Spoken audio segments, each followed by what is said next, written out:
The Joe Rogan Experience. One of the things that Jack Dorsey has been pretty adamant about is that they really never saw this coming when they started Twitter. Yeah. And they didn't think that they were ever going to be in this position where they were going to be really the arbiters of free speech for the world. Right. Which is essentially in some ways what they are. I think it's important to roll back the clock for people, because it's easy to think, that we just sort of landed here and that they would know that they're going to be influencing the global psychology. But I think we should really reverse engineer for the audience, how did these products work the way that they did? So let's go back to the beginning days of Twitter. I think his first tweet was something like checking out the buffaloes in Golden Gate Park in San Francisco. Jack was fascinated by the taxi cab dispatch system, that you could send a message and then all the taxis get it. And the idea is, could we create a dispatch system so that I post a tweet and then suddenly all these other people can see it? And the real genius of these things was that they weren't just offering this thing you could do. They found ways of keeping people engaged. I think this is important for people to get, that they're not competing for your data or for money. They're competing to keep people using the product. And so when Twitter, for example, invented this persuasive feature of the number of followers that you have, if you remember, that was a new thing at the time, right? You log in and you see your profile.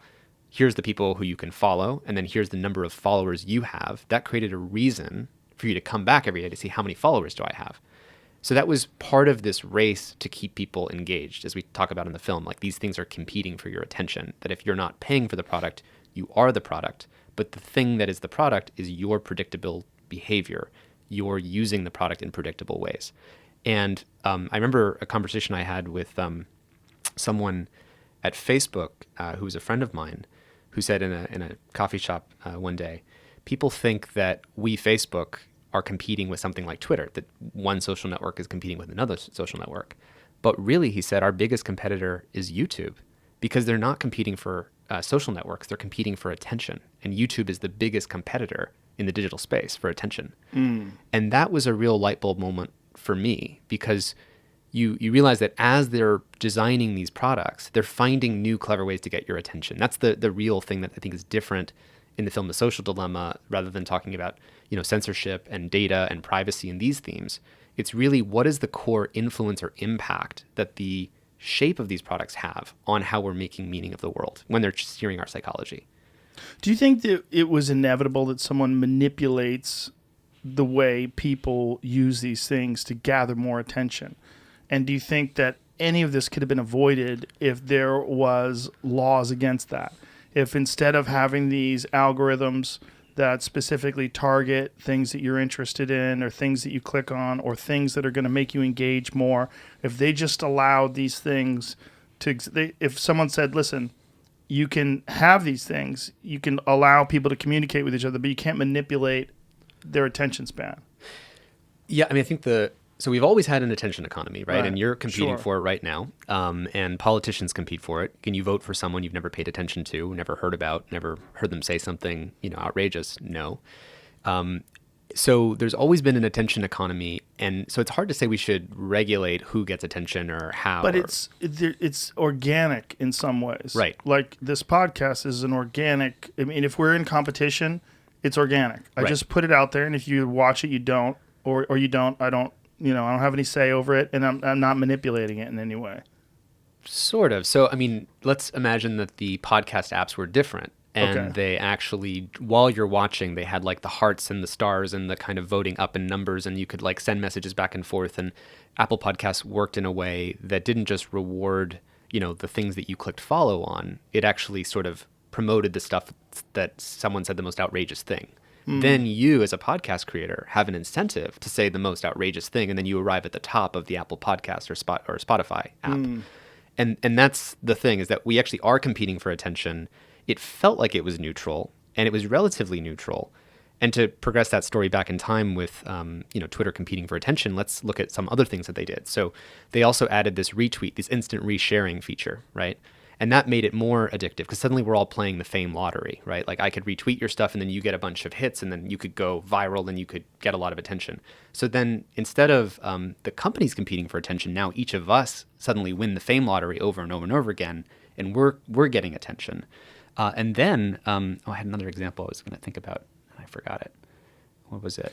You can jump in if you want. Apple has an interesting way of handling sort of the way they have their algorithm for their podcast app is it's secret. It's weird. Mm-hmm. But one of the things that it favors new shows, and it favors engagement in new subscribers. So comments, engagement, and new shows. There you go. And that's the same as competing for attention, because engagement must mean people like it. And and there's going to be a fallacy as we go down that road, but go on. Well, it's interesting because you could say if you have a podcast and your podcast gets let's say 100,000 downloads, a new podcast can come along and it can get 10,000 downloads and it'll be ahead of you in the rankings.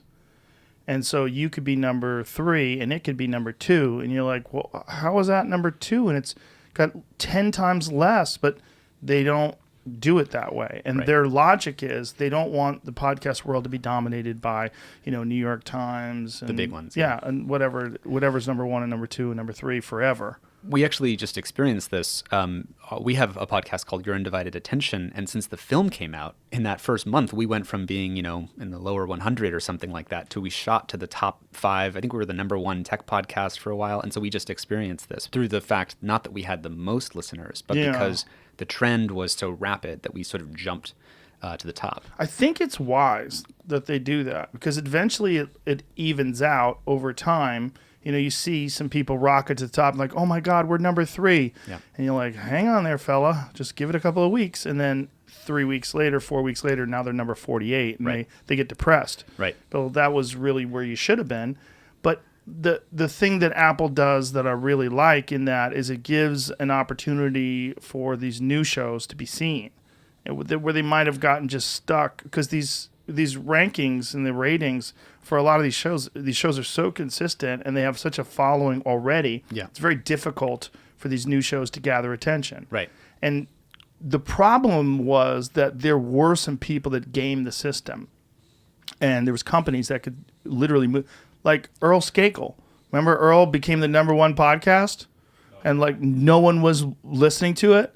Earl has money, and he hired some people to game the system, and he was kind of open about it and laughing about it. Now, isn't he banned from iTunes now or something? I think he got banned because of that, because it was so obvious he gamed the system. He had 1,000 downloads and he was number 1. I mean, the thing is that Apple Podcasts you can think of as the Federal Reserve or the government of the attention economy, because they're setting the rules by which you win, right? They could have set the rules, as you said, to be, who has the most listeners, and then you just keep rewarding the kings that already exist versus who has the most trending. There's actually a story a friend of mine told me, I don't know if it's true, although it was a fairly credible source, who said he was in a meeting with Steve Jobs when they were making the first podcast app, and that they had made a demo of something where you could see all the things your friends were listening to. So just like making a news feed like we do with Facebook and Twitter, right?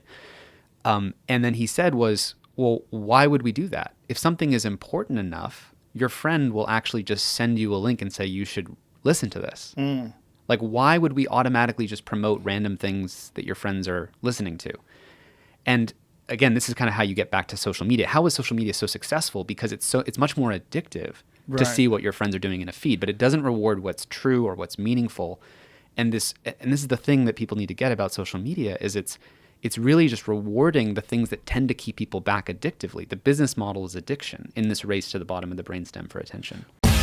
Episodes of the Joe Rogan Experience are now free on Spotify. That's right, they're free.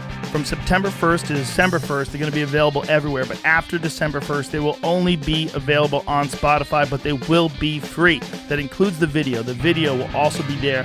It'll also be free. That's all we're asking. Just go download Spotify. Much love. Bye-bye.